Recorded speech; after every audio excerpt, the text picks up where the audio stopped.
First class म्हणजे खऱ्या अर्थी एक नंबर. अगं त्याचा बाथरूम फिटिंगचा बिझनेस आहे. अच्छा अच्छा बरं. आणि खाली टायली काय लावलं एकदम खतरनाक आहे. आणि ते वरचं मार्बल व्हेरी मार्बलच वेगळंच आहे काहीतरी ते. तिच्या खोलीपर्यंत गेली. तिथे बाहेर थांबून सुद्धा मला आत कोणाचा तरी चालण्याचा आवाज ऐकू येत होता. ठक ठक ठक, अगदी मोठ्याने, अगदी क्लिअर. नमस्कार मित्रांनो, बऱ्याच दिवसांनी खरं तर आपण एक नाटकासंदर्भात कोणाशी तरी भेटायला आलोय आणि एक मुलाखत घेण्यासाठी आलोय. आणि खरं तर नाटक म्हणजे ऑलरेडी म्हणजे प्रदर्शित झालेलं आहे. 2:22 नाटकाचं नाव आहे आणि त्यातीलच आपल्याबरोबर प्रियदर्शन जाधव सर आहेत. आणि नाटक हे ॲक्च्युली म्हणजे बरेच जॉनर असं एक मिक्स आहे. म्हणजे हॉरर आहे, सस्पेन्स आहे, थ्रिलर आहे, असं एक मिक्सचर आहे या नाटकाचं. तर सरांना विचारूया की म्हणजे त्यांचा रोल काय या नाटकामध्ये आणि या नाटकाबद्दल ओव्हरऑल त्यांना एक विचारायचं. तुम्ही सांगा. नीरज शिरवईकरने हे नाटक लिहिले, विजय केंकरने दिग्दर्शित केले. नीरज बरोबर मी खूप काम करून झालेलं आहे. याआधी सुद्धा मी नीरज बरोबर एक हॉरर कॉमेडी केली होती, बाय बाय बायको नावाची. त्याला खूप वर्ष झाली, 9 वर्ष झाली.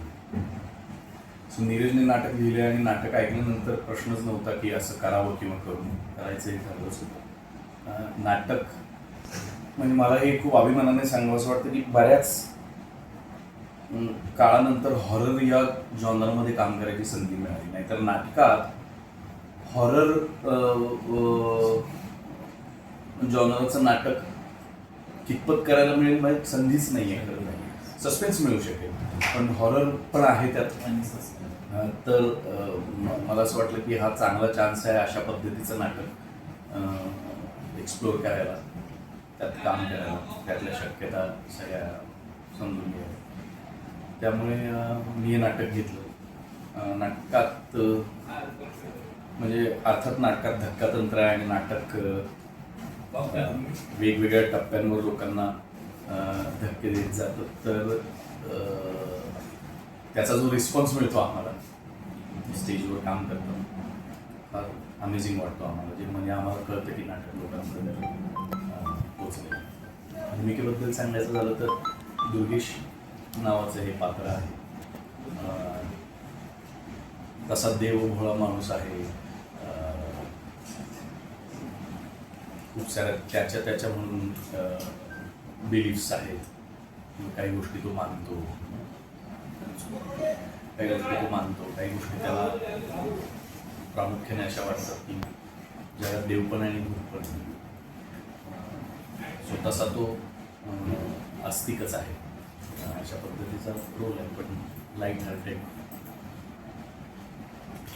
कॉमेडीचा त्यात थोडासा इसेन्स आहे. त्यावरून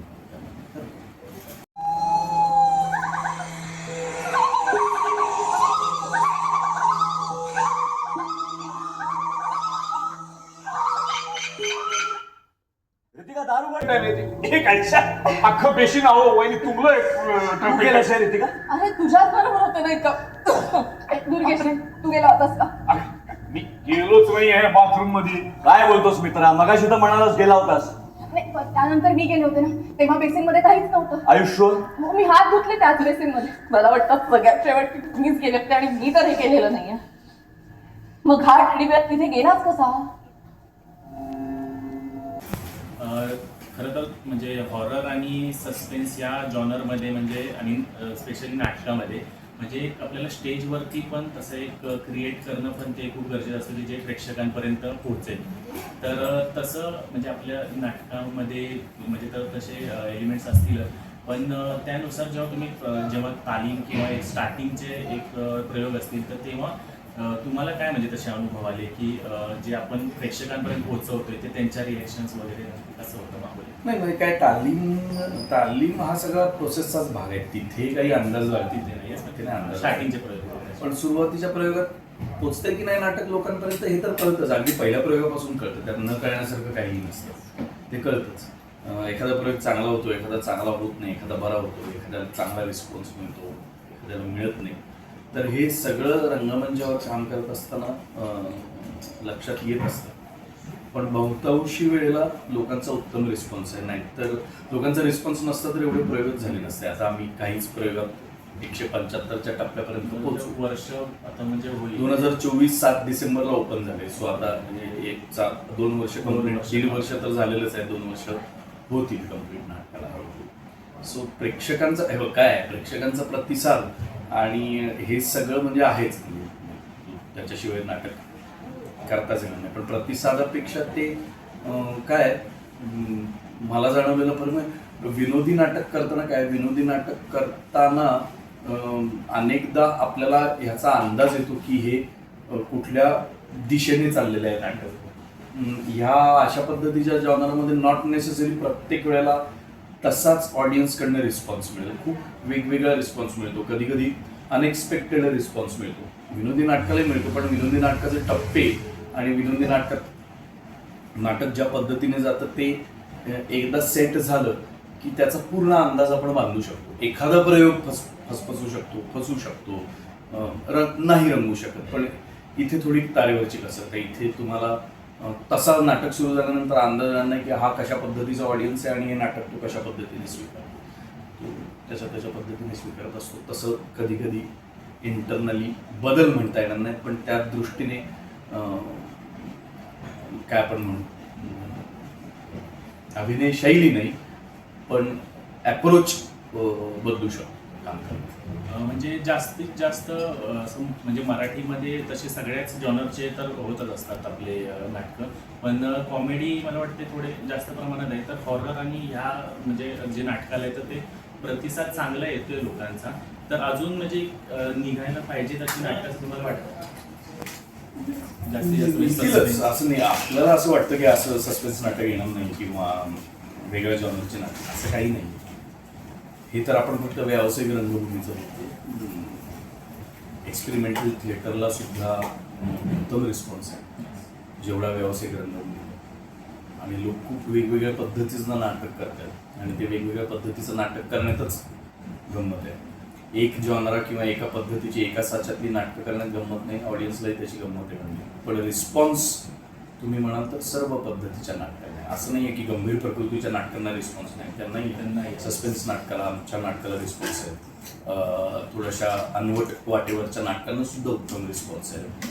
तद्दन व्यावसायिक नाटकांना सुद्धा उत्तम रिस्पॉन्स आहे. सो खूप आनंदाने आणि अभिमानाने सांगावंसं वाटतं की मराठी रंगभूमीला सध्या प्रेक्षकांचा वरदहस्त आहे आणि प्रेक्षक खूप येतात रंगभूमीकडे. सो खूप चांगली गोष्ट आहे सगळ्यांच्याच दृष्टीने. सगळीच नाटकं चांगली पाहिजे.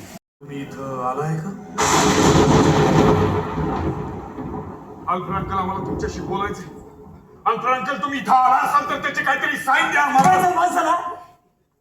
हे सगळं नॉनसेन्स. इथं आला असाल तर त्याची काहीतरी साईन द्या आम्हाला. केवळ हलता फुलायचा होता ना? अल्फ्रेड अंकल, नक्की तुम्हीच आहे ना अल्फ्रेड अंकल? तुम्हीच राहायचा नाही या घरात मार्गरेट आंटी सोबत? अरे तुम्हाला दोघींना कळत कसं नाहीये, हाच हलवतोय टेबल. अल्फ्रेड अंकल, मी माझे दोन्ही हात काढून घेतले. तुम्ही जाऊ नका अल्फ्रेड अंकल. मला तुमच्याशी बोलायचंय. तुम्ही हाय नाही का अजूनही? अल्फ्रेड अंकल, तुम्ही हाय ना? आम्ही काही करत नाही, टेबल आपोआप हलतं. हे खरं घडत नाहीये.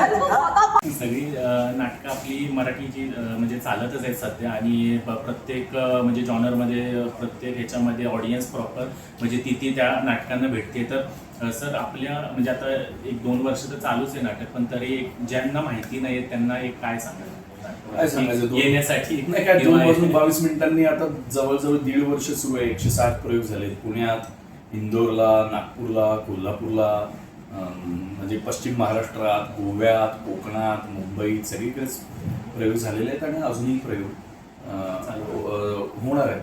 त्यामुळे जेव्हा जेव्हा संधी मिळेल, जेव्हा तुम्हाला उत्तम नाटकाचा अनुभव घ्यायचा असेल, जेव्हा वेळ असेल, तर जरूर आमच्या नाटकाला या.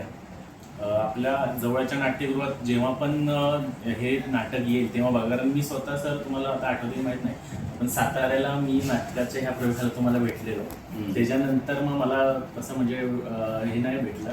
तर आज मला समजा इतक्या वेळाने बघायला भेटलं. तर तुम्ही ही संधी सोडू नका. जेव्हा पण जवळच्या आपल्या नाट्यगृहात असेल तर तेव्हा तुम्ही नक्की जा आणि बघा.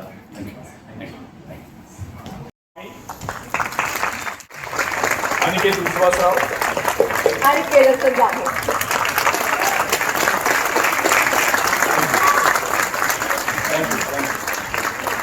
तुम्हाला आमचं नाटक आवडलं असेल तर प्लीज फेसबुक इंस्टाग्रामवर आम्हाला टॅग करा. तुमच्या प्रतिक्रिया कमेंट्स आम्हाला जरूर कळवा. ज्यांनी बुक माय शोवर या नाटकाचं तिकीट बुक केलं तिकडे आय एम इंटरेस्टेड नावाचं बटन असतं, ते क्लिक करा. आणि जर तुम्हाला हे नाटक कुणाला सुचवायचं असेल तर प्लीज सुचवा, पण या नाटकाचा शेवट सांगू नका. थँक्यू.